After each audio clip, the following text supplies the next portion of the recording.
नमस्कार, कान्तिपुर समाचारमा स्वागत छ।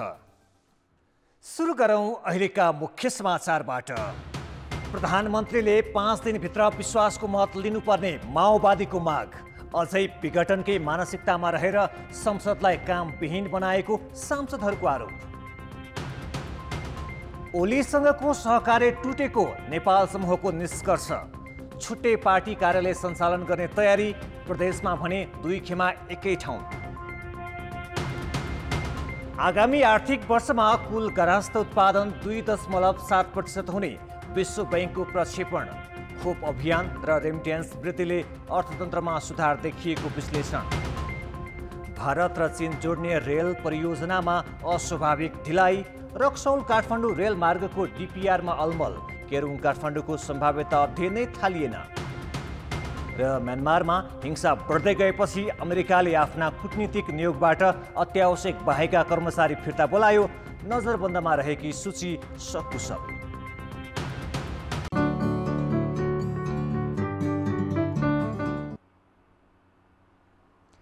सरकारले संसद सञ्चालनमा सहयोग नगरेको बरु विघटनकै योजना बनाएको भन्दै सांसदहरूले प्रतिनिधि सभाको बैठकमा आलोचना गरेका छन्। सत्ता गठबन्धनकै एक घटक माओवादीले त अबको 5 दिनभित्र सरकारले संसदको विश्वासको मत लिनुपर्ने आवाज समेत उठाएको छ। प्रतिनिधि सभाको आजको बैठकमा सांसदहरूले सरकारले काम नदिँदा सदन औपचारिकतामा समेत भएको गुनासो गरे। माओवादी केन्द्रका प्रमुख सचेतक देव गुरुङले प्रधानमन्त्री अझै विघटनकै मानसिकतामा अघि बढेको र संविधान विफल पार्ने जोखिम देखिएको टिप्पणी गरे। उनले फागुन 23 गते अदालतले नेकपा विभाजन गरिदिएको र प्रधानमन्त्रीको दल विभाजित भए 30 दिनभित्र विश्वासको मत लिनुपर्ने संविधानको व्यवस्था रहेको स्मरण गराउँदै 5 दिनभित्र विश्वासको मत लिन ताकेता गरे। कांग्रेस सांसदले पनि संसदप्रति प्रधानमन्त्रीको अरुचि देखिएको आरोप लगाए। आजसम्म प्रधानमन्त्री यस संसदभित्र नदेखिनुको कारण उहाँमाथि रहेको सुरक्षा खतरा नै हो अथवा नैतिक खतरा पनि उहाँ महसुस गरिरहनु भएको हो। यदि सुरक्षा खतरा छैन भने प्रधानमन्त्री जस्तो जिम्मेवार व्यक्तिले आफ्नै देशको सुरक्षा व्यवस्था र सुरक्षा क्षमतामाथि प्रश्न उठ्ने गरी यस्तो गैर जिम्मेवार, असत्य र बनावटी अभिव्यक्ति किन दिनुभयो? पहिलो कुरा, दल विभाजन सर्वोच्च अदालतले गरिदिएको छ। दल विभाजन गरिदिसकेपछि त्यसको प्रयोजनको लागि त्यो स्थितिमा चाहिँ तपाईँको स्वाभाविक ढङ्गले 30 दिनभित्रमा विश्वासको मत लिनुपर्ने हो भनी देखिन्छ। तर 30 दिन आज कति 18 गते 18 गते भइसकेको चाहिँ छ। अब 23 गते 30 दिन पुग्दैछ र 30 दिनभित्रमा चाहिँ विश्वासको मत लियो भने मात्रै संवैधानिक रूपले चाहिँ वैधानिकता हासिल हुन सक्छ। अन्यथा चाहिँ 30 दिनभित्र विश्वासको मत नलिएको अवस्थामा सरकारको संवैधानिक हैसियत के हुने हो भन्ने क्वेसन चाहिँ उठ्ने देखिन्छ। प्रधानमन्त्री ओली पक्षीय सांसदहरूले भने सरकारको बचाउ गर्दै सरकारलाई शङ्का लागेका कारण बिजनेस नदिएको स्वीकार गरेका छन्। सिर्जना भयो र सरकारलाई पनि कस्तो परिस्थिति भयो भने यस्तो महत्त्वपूर्ण अध्यादेशहरू टेबुलसम्म हुन्न भने अरू विधेयकहरू दिँदाखेरि त्यो अगाडि बढ्ने हो कि होइन भन्ने एउटा आशंका चाहिँ बिजनेसको हकमा जुन अहिले कुरा उठिरहेछ, सरकारले बिजनेस दिएन, त्यो आशंका मडारियो।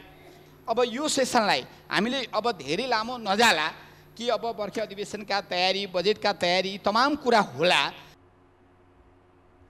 बैठकमा सरकारले र जसपासँग गरिरहेको वार्ता र त्यसमा उठेका विषयबारे पनि सांसदहरूले प्रश्न उठाएका छन्। काण्ड एकजना सामान्य 2 वर्षको बच्चालाई समेत गोली हानेर हत्या गरिएको थियो।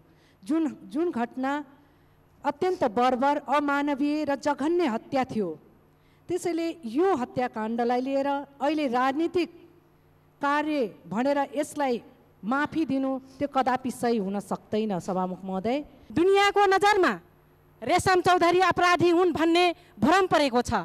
अपराधीको पक्षमा गङ्गा चौधरीले आवाज उठाइन् भन्ने लाग्न पनि सक्दछ। तर म दावाको साथ भन्न सक्दछु कि रेशम चौधरी लगायत 58 जना निर्दोष छन्। घटना घटेको बेला रेशम चौधरी टिकापुर थिएनन्। हो सभामुख महोदय, प्रधानमन्त्री स्वरोजगार हुनुहुन्छ, राष्ट्रपति स्वरोजगार हुनुहुन्छ, मन्त्रीज्यूहरू स्वरोजगार हुनुहुन्छ, हामी सांसद पनि अहिले स्वरोजगार भएका छौँ। तर जनताहरू बेरोजगार छन्, नेपाली युवाहरू बेरोजगार छन्। त्यसका लागि हामीले भनेका हौ नेपाली जनताहरूलाई बनाउनु पर्यो, सरकारले त्यसका लागि हेर्नु पर्यो भनेर हामीले भनेका हौ। प्रतिनिधि सभाको अर्को बैठक 23 गते सोमबार बस्नेछ। नेकपा एमाले भित्रै समानान्तर संगठन बनाइरहेको नेपाल पक्षले छुट्टै पार्टी कार्यालय सञ्चालन गर्ने भएको छ। आफू निकट युवा संघको कार्यालय आज काठमाडौँमा उद्घाटन गर्दै नेता नेपालले पार्टीका लागि समेत छुट्टै कार्यालय सञ्चालन गर्ने भवनको खोजी भइरहेको बताए। कम्युनिस्ट आन्दोलन विसर्जनतिर धकेलिएको भन्दै उनले त्यसको रक्षाका लागि सबै नेता कार्यकर्ताले मुठीदान गर्न तयार हुनुपर्ने धारणा राखेका थिए। आज युवा संघ फर्स्ट हुन पुगेको छ कार्यालय उद्घाटन गर्ने काममा। हामी सेकेन्ड हुन पुग्छौँ कि थर्ड हुन्छौँ थाहा छैन। हाम्रो पनि भवनको खोजी जारी छ र सबैको माझमा भन्न चाहन्छु, कुनै राम्रो ठाउँ पाउनुहुन्छ भने कार्यालय सुहाउँदो घर योभन्दा ठुलै होस् है, शानदार पनि होस्, किनभने हामी तपाईहरु सबैसँग भन्ने छौं सहयोग गर्नुहोस् भनेर। प्रत्येकले मुठीदान गर्नुपर्ने हुन्छ। हामी आन्दोलन नयाँ उचाइमा नयाँ सिराबाट उठाउन चाहन्छौँ। पार्टी अध्यक्ष तथा प्रधानमन्त्री ओलीको गलत काम विरुद्ध उभिनेहरूको समूह देशव्यापी रूपमा खटिने र पार्टीबाट निकालेकाहरू चुप लागेर नबस्ने नेता नेपालको चेतावनी छ। ओली अध्यक्ष नभएर गुटको नेता भएकाले उनले गर्ने कारबाहीको अर्थ नहुने नेपालले दाबी गरे। हामीले भनिसकेका छौं त्यो कारबाहीको लागि हामी कुनै महत्त्व पनि दिँदैनौं। हामी यो पार्टीमा उहाँले सदस्यता दिएको पनि होइन, यो पार्टीमा उहाँले ल्याएको पनि होइन। यो कुरा उहाँले बुझे हुन्छ। कोर्डिनेसन बनाउन पनि उहाँको प्रत्यक्ष भूमिका छैन। नेकपा एमाले बनाउन पनि भूमिका छैन। एमाले बनाउन पनि उहाँको अग्रणी भूमिका छैन। यी सबै कुरामा अग्रणी भूमिका मेरो छ। मलाई केपीले निकाल्ने त्यो पनि कसैले सोच्न सक्छ? पार्टीबाट सबै निकालिएपछि अनि सडकमा बसेर हिँड्ने कुरा आउँछ त? आन्दोलनमा अगाडि बढिनेछ, सशक्त रूपमा अगाडि बढिनेछ। देशभरिका कार्यकर्ताले के भन्छन् त्यही आधारमा हामी अगाडि बढ्ने। सर्वोच्च अदालतले गरेको फैसला अनुसार 2077 जेठ 2 गतेको एमालेको संरचनामा ओली नफर्किएसम्म एकै ठाउँमा बस्ने सम्भावना नरहेको नेता नेपालको भनाइ छ। नेपाल समूहले महिला, विद्यार्थी, युवा लगायत भ्रातृ संगठनमा समानान्तर कमिटी गठन गरिसकेको छ। पार्टीबाट चेपुवामा परेपछि एमालेको नेपाल खेमाले प्रधानमन्त्री एवं अध्यक्ष केपी शर्मा ओलीका कमजोरीको भण्डाफोर गर्दै शक्तिमा कमजोर बनाउने रणनीति लिएको छ। पार्टीबाट गरिएको निलम्बनलाई नमान्ने घोषणा गरेको यस खेमाले अन्य पार्टीसँग कार्यगत एकता गरेर भए पनि ओलीलाई गलाउने योजना बनाएको छ। बुधबार काठमाडौँमा आफू निकट युवा संघको केन्द्रीय कार्यालय उद्घाटन गर्न पुगेका नेता नेपालले पार्टी कार्यालयको खोजीमा रहेको भन्दै उपयुक्त भवन भए खबर गर्न भने। नेता नेपाल यतिमै रोकिएनन्। उनले कम्युनिस्ट आन्दोलन विघटन उन्मुख हुँदै गएकाले यसलाई नयाँ सिराबाट सञ्चालन गर्नुपर्ने धारणा पनि राखे। कुरा स्पष्ट छ। फागुन 28 र चैत 7 को केन्द्रीय कमिटी बैठकका निर्णय खारेज गरी एमालेलाई 2075 जेठ 2 अघिकै अवस्थामा फर्काउनु पर्ने आफ्ना माग ओलीले सुनेको नसुने मात्र गरेनन्, उल्टै एकपछि अर्को नेतामाथि कारबाहीको तरबार चलाएपछि नेपाल समूह पनि बेग्लै संरचना विस्तार र कार्यालय स्थापना गर्नतिर लागेको हो। युवा संघ फर्स्ट हुन पुगेको छ कार्यालय उद्घाटन गर्ने काममा। हामी सेकेन्ड हुन पुग्छौँ कि थर्ड हुन्छौँ थाहा छैन। हामी आन्दोलन नयाँ उचाइमा नयाँ सिराबाट उठाउन चाहन्छौँ। आन्दोलन नयाँ सिराबाट नयाँ उचाइमा पुर्याउन चाहिरहेका छौँ र हाम्रो संकल्प छ कम्युनिस्ट आन्दोलनलाई छिन्न भिन्न हुन दिने छैनौँ। कम्युनिस्ट आन्दोलनलाई हामी धराशायी हुन दिने छैनौँ। कम्युनिस्ट आन्दोलनलाई हामी विसर्जनको ठाउँमा पुर्याउन दिने छैनौँ। नेपाल समूहको मंगलबारको बैठकले ओलीले गरेको निलम्बनलाई अस्वीकार गर्ने र देशव्यापी संगठन र कार्यकर्ता जगाएर ओली विरुद्ध अभियान चलाउने भनिसकेको छ। ओली लचिलो बन्ने र निर्णय फिर्ता हुने कुनै सम्भावना नदेखेपछि यस समूहले जुनसुकै हालतमा ओलीलाई कमजोर बनाउने रणनीति अवलम्बन गरेको छ, जसका लागि माओवादी केन्द्र र अन्य घटकहरूसँग पनि सहकार्य गर्ने तयारी छ। पछिल्लो समय नेपाल र माओवादी केन्द्रका अध्यक्ष पुष्पकमल दाहाल बीच भेटवार्ता पनि बाक्लिँदै गएको छ। केन्द्रदेखि प्रदेशसम्मै आफू पक्षीय नेताको जिम्मेवारी खोसेपछि चिडिएको यस समूहले ओलीलाई कमजोर साबित गर्न सरकारलाई समर्थन नगर्ने सम्मको योजना बनाएको छ। अध्यक्ष ओलीको उद्देश्य नै पार्टी विधानको दुरुपयोग गरी विरोधीमाथि शक्तिको डण्डा चलाउने भएको भन्दै नेपाल समूहले सकेको कारबाही गरेर देखाउन समेत चुनौती दिइरहेको छ। कानुनी रूपमा जे गर्नु भएको छ अहिले त्यसको कानुनी वैधता छैन। हामीले यस्ता निर्वाचन आयोगलाई पनि लेखेका छौँ र अहिले कमरेड माधव नेपाल र भीम रावललाई उहाँले कारबाही गर्नुभएको छ, सम्भवतः हामीलाई पनि गर्नुहुन्छ। यो मुद्दा हाम्रो अदालतको मुद्दा हुनेछन्, किनभने अदालतले नै पार्टीलाई जेठ 2 गते 2075 सालमा बिउजाएपछि हामी त्यो कमिटीहरूलाई पुनर्जीवित गरौँ भनेर भनेका छौँ। ओलीको कारबाहीलाई आफ्नो प्रतिष्ठाको विषय बनाएको नेपाल समूहले ओलीसँगै रहँदा पार्टीमा जिम्मेवारी नपाउने र चुनावमा उम्मेद्वार विहीन हुने आकलन गरी अहिले नै सबै जिल्लामा समानान्तर कमिटी बनाएर गए भावी दिन सहज हुने देखेको छ। कार्यकर्ता ओडा तहसम्म 2 खेमामा बाँडिएका कारण भविष्यमा अलग पार्टी भए पनि माओवादी केन्द्र सहितका शक्तिसँग मिलेर ओलीलाई पराजित गर्न सकिने ठम्याई नेपाल समूहको छ। केन्द्रमा बेग्ला बेग्लै चुलो बालिरहेका नेकपा एमालेका 2 खेमा प्रदेशमा भने नाटकीय रूपमा एकै ठाउँमा उभिएका छन्। पार्टी भित्रैबाट मुख्यमन्त्री विरुद्ध अविश्वासको प्रस्ताव दर्ता गराउन पुगेका एमालेको नेपाल खेमाका प्रदेश 1 र बागमतीका सांसदहरू पछि हटेका छन्।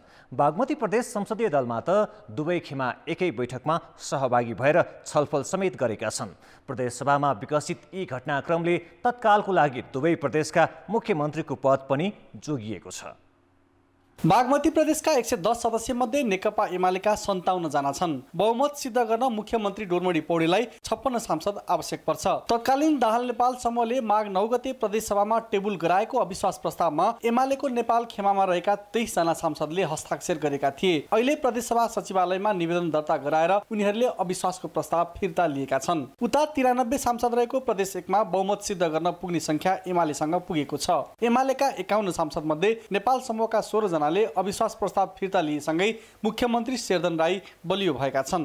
सर्वोच्च अदालतले एमाले र माओवादी केन्द्र छुट्टै दलका रूपमा स्थापित गरेपछि मुख्यमन्त्री विरुद्धको अविश्वासको प्रस्ताव फिर्ता लिएको नेपाल समूहका सांसद बताउँछन्। नेकपा भएको बेलामा दर्ता गरेको अविश्वासको प्रस्ताव त्यो पार्टीको हैसियतले दर्ता गरेको प्रस्ताव अविश्वासको प्रस्तावको औचित्य त्यतिखेरै समाप्त हो जतिखेर अब दल नै नेकपा रहेर। अविश्वास प्रस्ताव फिर्ता लिएको जानकारी संसद सचिवालयमा पुगे पनि औपचारिक रूपले फिर्ता प्रक्रिया भने प्रदेशसभाकै बैठकबाट टुङ्गिनेछ। कार्यव्यवस्था परामर्श समितिको बैठक चाहिँ हाउस सुचारुभन्दा अगाडि नै हुन्छ।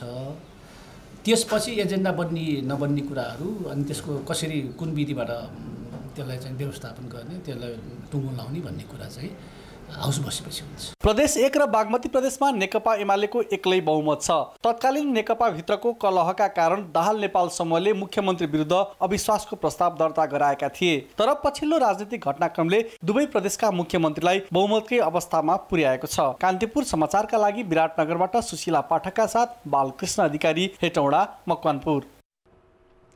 सत्ता सहकार्यका लागि सघन गृह कार्यमा रहेका नेकपा एमाले र जनता समाजवादी पार्टीका कार्यदल बीच आज पनि छलफल भएको छ। प्रधानमन्त्री निवास बालुवाटारमा भएको कार्यदल स्तरको छलफल सकारात्मक दिशामै अघि बढेको दुवै पक्षले दाबी गरेका छन्। आजको छलफलमा जसपाका माग सम्बोधनका लागि सरकारका तर्फबाट अहिलेसम्म भएका काम कारबाहीबारे समीक्षा भएको जसपा नेता लक्ष्मणलाल कर्णले जानकारी दिए। सरकारले हिजो आन्दोलनरत थारू कल्याणकारी सभासँग पनि वार्ता गरेको थियो। यसैबीच जसपाकै अर्का अध्यक्ष उपेन्द्र यादवले नेपाली कांग्रेसका सभापतिसँग छलफल गरेका छन्। देउबा निवास बुढानीलकण्ठ पुगेर यादवले वर्तमान सरकारको विकल्पमा सबै शक्ति मिलेर गठबन्धन बनाउनका लागि पहल कदमी लिन आग्रह गरेका थिए। जवाफमा देउबाले जसपाको अहिलेको स्थिति के हो भन्ने प्रति प्रश्न गरेका थिए। ब्रेकपछि समाचारमा स्वागत छ। चीनसँग जोड्ने केरुङ काठमाडौँ र भारतसँग जोड्ने रक्सोल काठमाडौँ रेलमार्ग लामो समयदेखि चर्चामा छन्। तर दुवै रेलमार्ग निर्माणका लागि काम भने अगाडि बढेको छैन। रक्सोल काठमाडौँ रेलमार्गको विस्तृत आयोजना प्रतिवेदन DPR बनाउन बल्ल समझदारी गर्न लागिएको छ भने केरुङ काठमाडौँ रेलमार्गमा सम्भाव्यता अध्ययनको काम नै कहिले हुन्छ भन्ने ठेगान छैन। सरकारले बजेट मार्फत रक्सौलदेखि काठमाडौँसम्म रेलमार्ग बनाउने घोषणा गरेको 4 वर्षभन्दा बढी भयो। रेलमार्ग बनाउने विषयमा नेपाल र भारतबीच 2.5 वर्ष पहिले सम्झौता भयो। 136 किलोमिटर लामो रेलमार्ग भारतले बनाइदिने भनेको थियो, तर बल्ल डिपिआर निर्माणको समझदारी गर्न लागि छ। भारतको चाहना अनुसार ब्रोडगेज रेलमार्ग बनाउने समझदारी पत्रलाई मन्त्री परिषदले स्वीकृति दिएको छ। समझदारीमा हस्ताक्षर गर्ने अख्तियारी मन्त्री परिषदले फागुन 25 मा रेल विभागका महानिर्देशकलाई दिएको हो, तर डिपिआर निर्माणको काम कहिले सुरु हुन्छ यकिन भइसकेको छैन, किनभने समझदारीको मिति नै तय हुन बाँकी छ। नेपाल भारत बीच जुन अन्तर्देशीय रेलमार्गको कुरा भइरहेछ, अब त्यसमा चाहिँ नि अहिलेको अवस्था भन्दाखेरि भारतीय पक्षबाट एउटा पीईटी सर्वे भनेर प्रिलिमिनरी इन्जिनियरिङ कम ट्राफिक सर्वे भनेर चाहिँ उहाँहरूले अध्ययन गरिसक्नु भएको अवस्था छ र त्यस पछाडिको अर्को फेज भनेको चाहिँ अब यो डिटेल स्टडीको लागि डिपिआरको लागि जानलाई चाहिँ नेपाल र भारत बीच अब बायोल्याटरल लेभलमा चाहिँ संवादहरू हुँदैछ र आशा गरौँ छिटै यसको एमओयू भए पश्चात यसतर्फ काम चाहिँ नि सुरु हुनेछ। भारतले आफू कहाँ सबै रेलमार्ग ब्रोडगेज भएको र त्यसैमा आफ्नो विशेषज्ञता रहेकाले रक्सौल काठमाडौँ रेलमार्ग पनि त्यही प्रविधिमा बनाउने अडान नछाडेपछि सरकारले सहमति जनाएको हो। ब्रोडगेजमा स्ट्यान्डर्ड गेजमा जस्तो गतिमा रेल कुदाउन मिल्दैन। ब्रोडगेज प्रविधिमा रेलको लिक 5.5 फिटको दूरीमा हुन्छ, स्ट्यान्डर्ड गेजमा भने 4 फिट 8 इन्चको दूरी हुन्छ। विज्ञहरू स्ट्यान्डर्ड गेजलाई प्रभावकारी भन्छन्। रक्सौल काठमाडौँ रेल खण्डको विषयमा हामीले त्यसलाई स्ट्यान्डर्ड गेजमा बनाउनु पर्छ र अन्य प्रविधि पनि जो चाहिँ भारत सरकारको अहिले रेल प्रणाली जे हो, अहिले हामी पछिल्लो चोटि यस्तो आधुनिक युगको लागि चाहिने एउटा पूर्वाधारको लागि पनि भारतसँग जे छ त्यही बनाउने होइन, संसारमा सबैभन्दा किफायती प्रभावकारी आधुनिक प्रविधि त्यो जुन छ त्यो प्रविधिमा आधारित रहेर त्यो रेलमार्गको चाहिँ डिपिआर नै बनाइनु पर्ने। ब्रोडगेज प्रविधिलाई विश्वभरि नै स्ट्यान्डर्ड गेजले विस्थापित गरेको छ। चीन सरकारको सहयोगमा बनाउने भनिएको केरुङ काठमाडौँ रेलमार्ग स्ट्यान्डर्ड गेजमा बनाउने गरी पूर्व सम्भाव्यता अध्ययन गरिसकिएको छ, तर यसको सम्भाव्यता अध्ययन भने भएको छैन। जबकि चीन सरकारको सहयोगमा सम्भाव्यता अध्ययन गर्ने सहमति 2076 असोजमा भएको थियो। चीनले भौगर्भिक अध्ययन र नक्साङ्कनको काम गर्ने सहमति भए पनि कोरोना महामारीको कारण देखाएर चिनिया टोली आएकै छैन, कहिले आउँछ भन्ने टुङ्गो पनि छैन। कान्तिपुर समाचारका लागि क्यामेरामा श्याम श्रेष्ठका साथ अञ्जना लामिछाने, काठमाडौँ। सरकारले कोभिड-19 को जोखिम बढ्न सक्ने भन्दै सभा सम्मेलन तथा जुलुस गर्न नदिन जिल्ला प्रशासन कार्यालयहरूलाई निर्देशन दिएको छ। साथै जोखिमपूर्ण ठाउँहरूमा एन्टिजेन परीक्षण बढाउन भनेको छ। स्वास्थ्य मन्त्रालयले कोभिडको जोखिम बढ्न सक्ने भन्दै कुनै भिडभाड हुने क्रियाकलाप नगराउन निर्देशन दिएको हो। मन्त्रालयले कोभिड परीक्षणका लागि सरकारी तथा निजी प्रयोगशाला तयारी अवस्थामा राख्न समेत निर्देशन दिएको छ। 200 भन्दा बढी शैय्या भएका अस्पतालले अक्सिजनको पर्याप्तताको सुनिश्चितता गर्नुपर्नेछ। जोखिमयुक्त क्षेत्र पहिचान, एन्टिजेन परीक्षणको सुविधा तथा स्थानीय तहलाई परीक्षण र कन्ट्याक्ट ट्रेसिङ बढाउन पनि मन्त्रालयले भनेको छ। यसैबीच सोमबार यता 10,181 जनामा गरिएको पीसीआर परीक्षणमा 470 जनामा कोरोना पुष्टि भएको स्वास्थ्य मन्त्रालयले जनाएको छ। तीमध्ये 124 जनामा पछिल्लो 24 घण्टामा भाइरस पुष्टि भएको छ। काठमाडौँमा एकै दिन 50 र ललितपुरमा 13 जना थपिएका छन्। मन्त्रालयका अनुसार अहिले पनि 1493 जना सक्रिय संक्रमित छन्। सरकारले कोरोना विरुद्धको खोप लगाएकाहरूलाई पनि पूर्ण रूपमा स्वास्थ्य सावधानी अपनाउन आग्रह गरेको छ। लामो समय पानी नपरेको र डढेलोका घटना बढेको कारण शहरी क्षेत्रमा उच्च प्रदूषण देखिएका बेला आज हल्का पानी परेको छ। केही घण्टा अघि पानी पर्न सुरु भएको र अरू केही घण्टा चल्न सक्ने मौसम पूर्वानुमान महाशाखाले जनाएको छ। महाशाखाका अनुसार अहिलेसम्म गण्डकी, बागमती र प्रदेश 1 का केही भागमा हल्का तथा मध्यम वर्षा भएको छ। भोलि पनि हल्का वर्षाको सम्भावना रहेको र यसले वायु प्रदूषणमा केही राहत दिने मौसमविद मन्जु बासीले जानकारी दिएकी छिन्।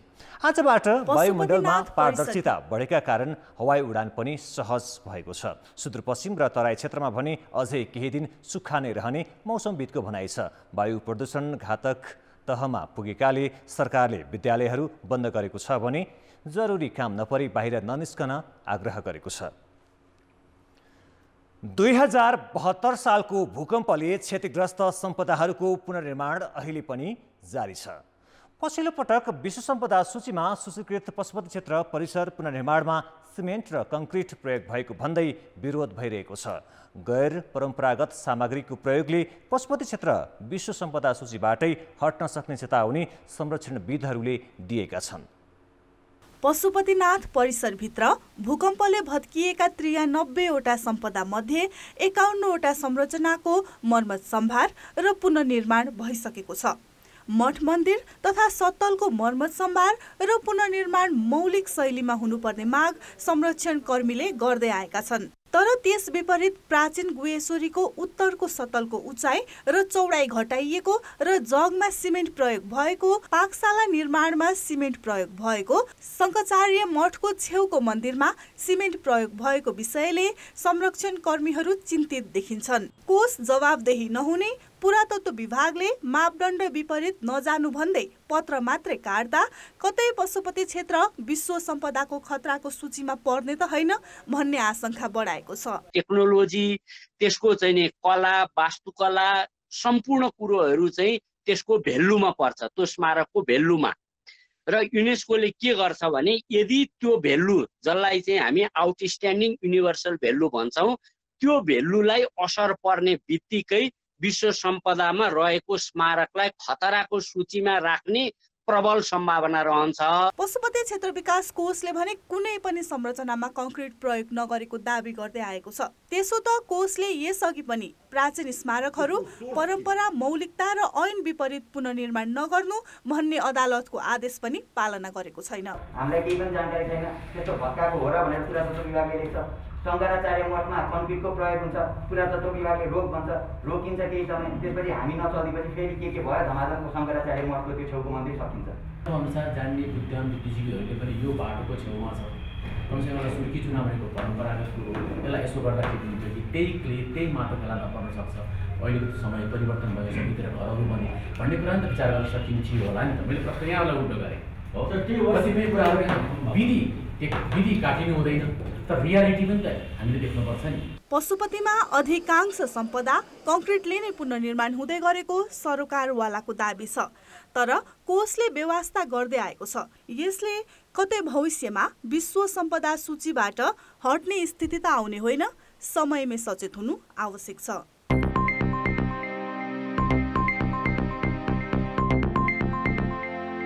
विश्व बैंकले यस वर्ष नेपालको आर्थिक वृद्धि 2.7% वृद्धि हुने प्रक्षेपण गरेको छ। अपेक्षा गरे भन्दा बढी रेमिट्यान्स आएकाले यो आर्थिक वृद्धि सम्भव हुने विश्व बैंकको निष्कर्ष छ। कुल घरस्थ उत्पादनको तुलनामा सबैभन्दा उच्च रेमिट्यान्स प्राप्त गर्ने देशहरूमध्ये नेपाल विश्वमा नै तेस्रो स्थानमा छ। कुल घरस्थ उत्पादनको तुलनामा झन्डै 27% हुने गरी नेपालमा रेमिट्यान्स आइरहेको छ। अपेक्षा गरिए भन्दा बढी आएको रेमिट्यान्ससँगै कोरोना विरुद्धको खोप अभियानले पनि आर्थिक गतिविधि चलायमान भएको र छिट्टै सुधार आएको विश्व बैंकको ठहर छ। यसअघि भने विश्व बैंकले यस वर्षको आर्थिक वृद्धि 0.6% वृद्धि हुने आकलन गरेको थियो। यता सरकारले भने यो वर्ष झन्डै 7% को आर्थिक वृद्धि हुने आकलन गरेको छ। सरकारको आकलनभन्दा विश्व बैंकले झन्डै 5% कम आर्थिक वृद्धिको प्रक्षेपण गरेको हो। विश्व बैंकले यही चैत्र मसान्तसम्म अर्थतन्त्र अझै नकारात्मक नै रहने बताएको छ। समग्र दक्षिण एसिया क्षेत्रमा सरकारले लिएका आर्थिक पुनरुत्थानका कार्यक्रमसँगै सहुलियतपूर्ण ऋणका कारण आर्थिक वृद्धि 7.2% वृद्धि हुने विश्व बैंकको अध्ययनको निष्कर्ष छ। छिमेकी मुलुक भारतको सबैभन्दा बढी अर्थात् 10.1% वृद्धि हुने प्रक्षेपण छ। श्रीलङ्काको अर्थतन्त्र भने 28% खुम्चने अध्ययनले देखाएको छ। शेयर बजार मापन गर्ने परिसूचक नेप्सेमा आज उत्साहजनक वृद्धि देखिएको छ। नेप्से परिसूचक एकै दिन 43 अङ्कले बढेर 2619 बिन्दुमा पुगेको छ। कारोबार रकम पनि 6 अर्ब रुपियाँ माथि पुगेको छ। दिनभरको कारोबारमा 209 वटा कम्पनीका 1 करोड 12 लाख किता सेयर किनबेच भएका छन्। व्यापार उपसमूह बाहेक 12 वटा उपसमूहको सूचक सकारात्मक देखिएको छ। बुधबार बैंकिङ र निर्जीवन बीमा उपसमूहको सूचकमा लगानीकर्ताको बढी आकर्षण देखिएको छ। कारोबार भएका 111 कम्पनीको सेयर मूल्य बढ्दा 49 कम्पनीको मूल्य भने ऋणात्मक देखियो। 19 कम्पनीको सेयर मूल्य स्थिर रह्यो। अनलाइन प्रणालीमा गडबडी हुँदा लगानीकर्ताले कारोबारमा निकै झन्झट बेहोर्नु परेको थियो। प्रणालीमा सुधार आएपछि नेप्सेले कारोबार समय 1 घण्टा थप गरी 4 बजेसम्म बजार खुला राखेको थियो। ब्रेकपछि समाचारमा पुनः स्वागत छ। अब जनमतको अन्तिम परिणाम। जनमतमा हिजो हाम्रो प्रश्न थियो, कोरोना विरुद्धको खोपको उपलब्धता बढाउन के गर्नु पर्ला? ए. कूटनीतिक पहल बढाउने, बी. उत्पादकलाई ताकेता गर्ने र सी. निजी क्षेत्रलाई अगाडि सार्ने। जनमतको नतिजा यस्तो छ। ए. कूटनीतिक पहल बढाउनेमा 65%, बी. उत्पादकलाई ताकेता गर्नेमा 11% र सी. निजी क्षेत्रलाई अगाडि सार्नेमा 24% मत प्राप्त भएको छ। अब आजको प्रश्न। जनमत। चीन र भारत जोड्ने रेलमार्ग पुरामै सीमित हुनुको मुख्य कारण के भन्नुहुन्छ? ए. अध्ययन नपुग्नु, बी. कमजोर पहल कदमी र सी. ल्याकत बाहिरका योजना। जनमतको अन्तिम परिणाम भोलि बेलुकी 8 बजेको कान्तिपुर समाचारमा प्रसारण गर्नेछौँ। कृपया NEWS न्यूज स्पेस AB वा सी टाइप गरी 34001 मा SMS गरी आफ्नो मत व्यक्त गर्नुहोला। अब जनताको आवाज। हामीले पर्वतमा सोधेका छौँ, सरकारी सम्पत्तिमा रजाई गर्ने प्रवृत्ति किन मौलाएको होला? जनताको आवाज। पछि द्वन्द्वका कारणले उसले आफैको कुर्सी सम्हाली साध्यै भएको छैन। त्यही भएर बाहिर त यो सरकारी निकायमा भएको दुरुपयोगलाई कसरी हेरोस्? आँखा नै छैन। दुईटै आँखाले दुईटा कुर्सी, आफ्नै कुर्सी जोगाउनु आतुर छ सरकार। तल्लो स्तरदेखि लिएर माथिल्लोसम्मको कर्मचारीहरूमा नि सबैले आफ्नो निजी प्रयोग गर्नुभएको छ। सबैमा मिले मात्र भएर सबैले बाढीचुडी खानुभएको छ। सरकारी नेतृत्वमै कमजोरी जस्तो मानिन्छ। प्रशासनले रेखदेख नगरेको भएर नै अब सबै दुरुपयोग भइरहेको छ। नियम विपरीत काम गर्नेलाई कारबाही हुनु पर्यो।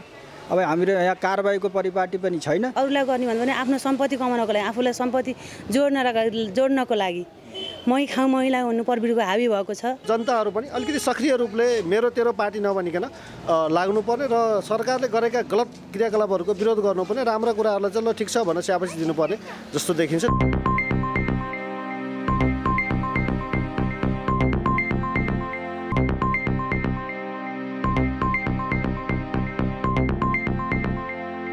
नमस्कार, कान्तिपुर खेलकुद समाचारमा स्वागत छ। दक्षिण एसियाली खेलकुद सागमा पौडीमा कीर्तिमानी 4 स्वर्ण जितेकी गौरिका सिंहले टोकियो ओलम्पिकमा पनि नेपालको प्रतिनिधित्व गर्दैछिन्। कोरोनाका कारण 1 वर्षपछि धकिलिएको ओलम्पिक आगामी जुनमा सुरु हुँदैछ। बेलायतमा बस्ने गौरिकाको ओलम्पिक तयारीमा पनि कोरोनाले असर गर्यो। झन्डै 10 महिना घरमै बिताएकी गौरिका अभ्यास गर्न नेपाल आइन्। 2 महिनाको अभ्यासपछि बेलायत फर्कन लागेकी उनी टोकियो ओलम्पिकमा 100 मिटर फ्री स्टाइलमा प्रतिस्पर्धा गर्ने योजनामा छिन्।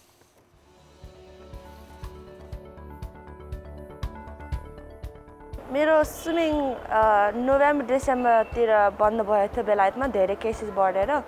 अनि नेपालमा सबै पुल्सहरू खोलेको थियो। अब लास्ट डे त 6 महिना मिस भइसकेको थियो मेरो ट्रेनिङ, अनि अहिले पनि 4 महिना मिस भएको थियो। सो ओलम्पिक्सलाई तयार गर्न यहाँ आएको थियो स्विमिङको ट्रेन गर्नलाई, किनभने यो सबै पुल्सहरू खोलेको थियो। अनि मेरो कोचले तपाईँ यहाँ आउन सक्छ भने आऊ, तिमीलाई राम्रो हुन्छ। यहाँ ट्रेनिङ आएर मेरो कोच सबै मलाई सेटहरू पठाइरहेको थियो। म अङ्गदन सरसँग सबै ट्रेनिङ गरिरहेको थियो। सबै राम्रो भइरहेछ। सो होपफुली उता गएर झन् कन्टिन्यू हुन्छ। अब 1 वर्षमा 10 महिनाको स्विमिङ लस भइसक्यो त्यो कोरोना भएर। तर त्यो सोच्न राम्रो होइन। अब फ्युचरलाई हेर्नुपर्छ। टोकियो ओलम्पिक्स हुन्छ कि हुँदैन थाहा छैन, तर मैले ट्रेन गर्छु जस्तो हुन्छ। सो पोजिटिभ हुनुपर्छ। अब सानो बेलामा धेरै सोच्दैन, त्यसै रमाइलो गरेर खेल्छ। अब अलि झन् सिरियस हुन्छ। ठुलो भयो बेलामा त्यो झन् राम्रो पर्फर्मेन्स हान्नुपर्छ। ठुलो बेलामा पिक टाइममा हुनलाई 20-23 जति पिक हुन्छ स्विमिङको। सो अलिक प्रेसर हुन्छ। च्यालेन्ज नै छ तर सबैजनाको सेम च्यालेन्ज नै हुन्छ अब पोजिटिभली हेर्नुपर्छ यो च्यालेन्ज त गाह्रो छ तर होपफुली ओभरकम नै हुन्छ मैले आई थिङ्क मेरो 100 फ्रिस्टाइलमा पठाउन लाग्छु ओलम्पिक्समा कुन कोच पठाउन थाहा छैन अहिलेसम्म मैले दुईटा कोच पठाउन राम्रो हुन्थ्यो अङ्गदान सर र शङ्कर गुरु दुईजना एकदम राम्रो कोच छ अनि दुईजना they work very well together अनि मलाई दुईजना मलाई बुझ्छ मलाई नेसनल रेकर्ड हान्न अब 10 महिना स्विमिङ लस भइसक्यो तर मेरो आफ्नो पर्सनल बेस्ट ल्याएर मलाई एकदम खुसी लाग्थ्यो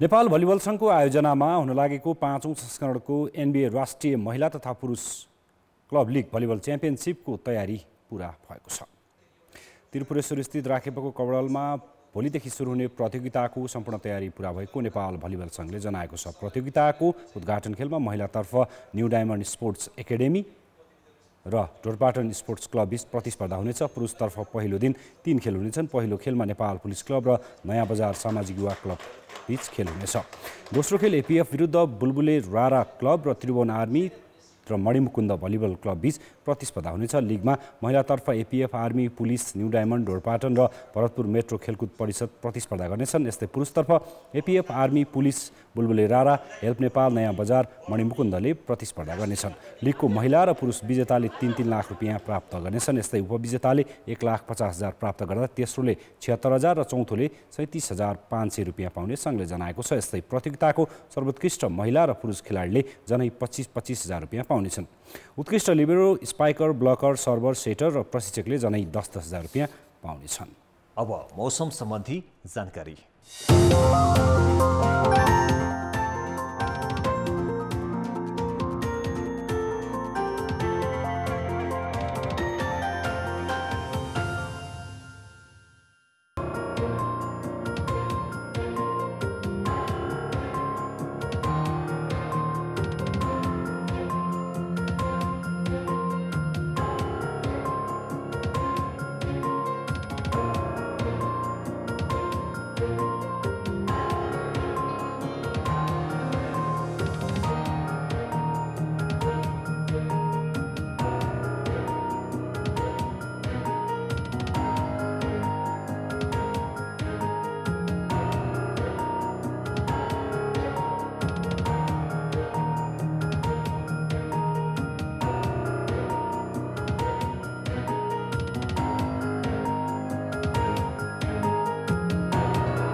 कान्तिपुर समाचार अहिलेलाई सकियो कान्तिपुर टेलिभिजन हेर्दै गर्नुहोला नमस्ते